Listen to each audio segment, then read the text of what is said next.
More stale, rotten garbage from the Obamas.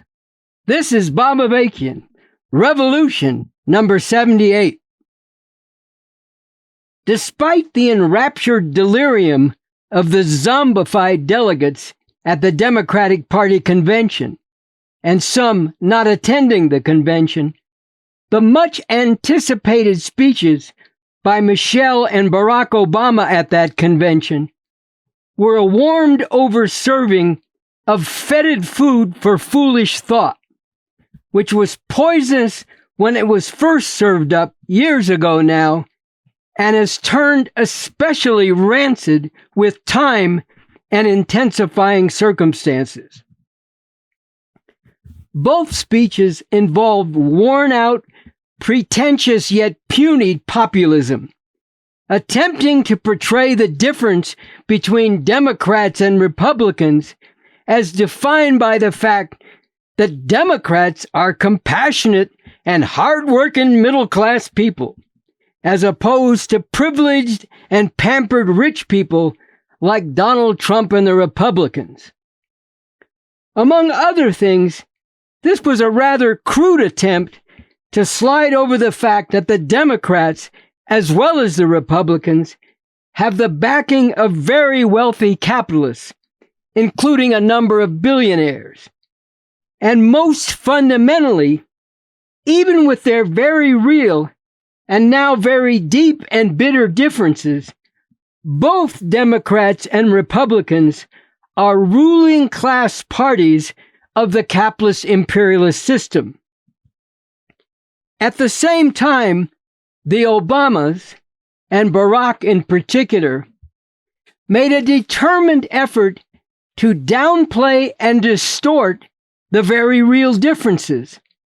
deliberately leading people away from the understanding that the Republican Party, with Donald Trump at its head, is a fully fascist party, overtly and aggressively racist, woman and LGBT-hating, immigrant-persecuting, environment-plundering, science-denying theocrats, determined to rule society based on a fanatical fundamentalist rendering of Christianity, and to crush, as violently as necessary, any opposition to their rule, including rivals in the ruling class. What Obama is doing with these distortions goes along with the gimmick of Tim Walz and Kamala Harris describing Trump, J.D. Vance, and the rest as weird, covering over the content of this weirdness,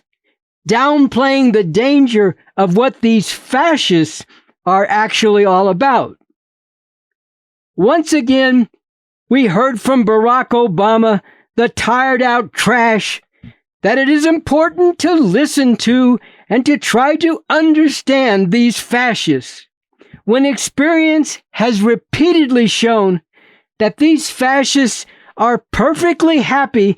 to have you indulge them in that way, while it utterly fails to make them any less fascist.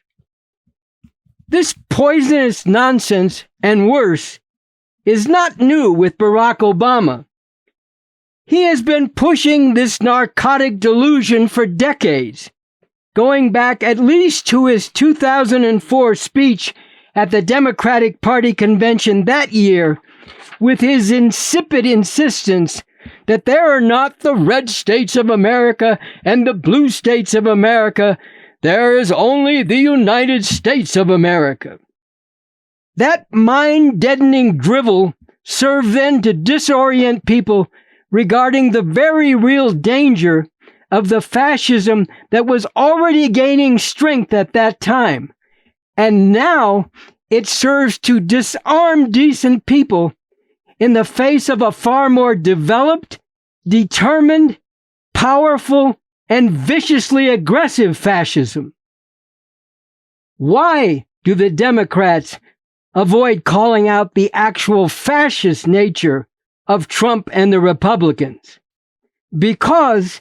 to acknowledge the fact that one of the two legitimate ruling class parties of this system is fascist can call into question the legitimacy of the system as a whole. And as I pointed out in message number 11,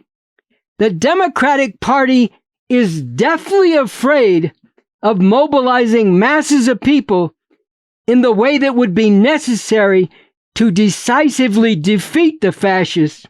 because the Democrats fear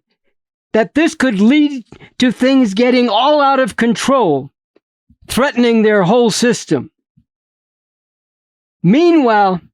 as I have emphasized in message number 75, reality is coming for the lies and illusions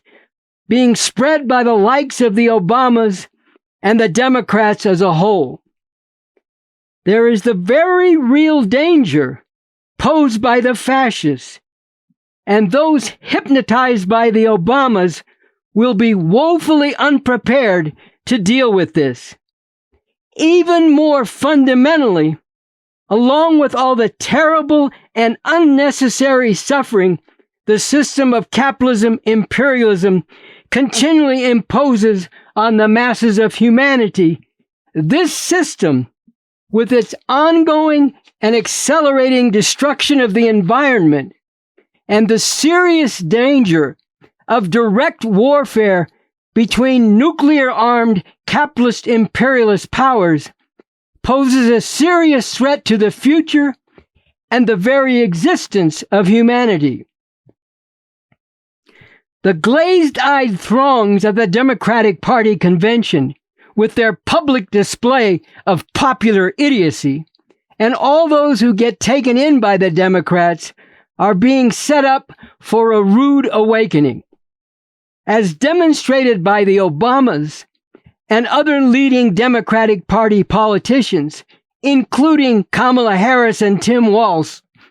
the Democrats are incapable of providing a serious challenge to the fascism of Trump and the Republican Party, including the fact that even if Harris-Walz were to win the majority, not just in the popular vote, but also the Electoral College count, it is almost certain that Trump and the Republicans would refuse to accept this, and things would likely be thrown into chaos and upheaval, even beyond what happened with the last presidential election in 2020. Even more decisively, the Democrats are obviously incapable of offering any emancipating alternative to this soul-crushing, people and environment-destroying system of capitalism imperialism. But there is an alternative. For reasons I have gone into in previous messages, particularly numbers 8 through 11 and numbers 63 through 66, this is a rare time when revolution to put an end to this whole system is possible. We, the Revcoms, revolutionary communists based on the new communism I have brought forward, represent and are working tirelessly for this real and emancipating alternative to all the atrocity and horror built into and constantly perpetrated by this system of capitalism imperialism.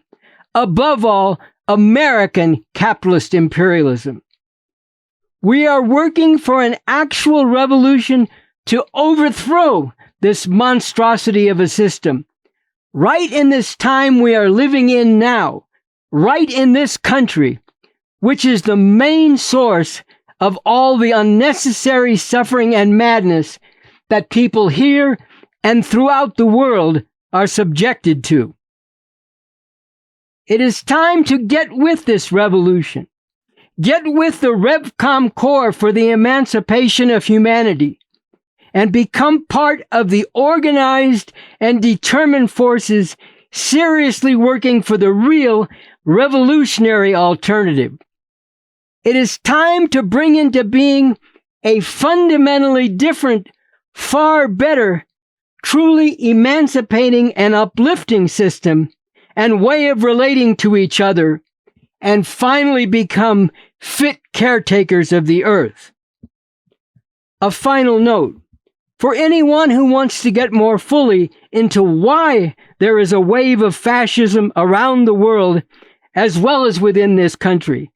and how this is fundamentally related to the system of capitalism imperialism, this is discussed in messages 63 through 66 and the interviews with me on the YouTube RNL Revolution Nothing Less show,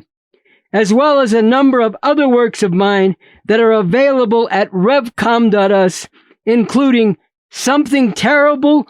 or Something Truly Emancipating, and my January 2021 New Year's statement, A New Year, the urgent need for a radically new world for the emancipation of all humanity. There is also important analysis relating to this in other works that are available at revcom.us, in particular 2 articles by Raymond Lotta, Imperialist Parasitism and Class Social Recomposition in the U.S. from the 1970s to today, an exploration of trends and changes, and The Industrialization of Sexual Exploitation, Imperialist Globalization, and the Descent into Hell. With regard to the revolutionary alternative to this system of capitalism imperialism, the Constitution for the New Socialist Republic in North America, which I have authored, sets forth a sweeping vision and concrete blueprint for a radically different system whose fundamental aim is the emancipation of people everywhere from every form of oppression, exploitation, and degradation.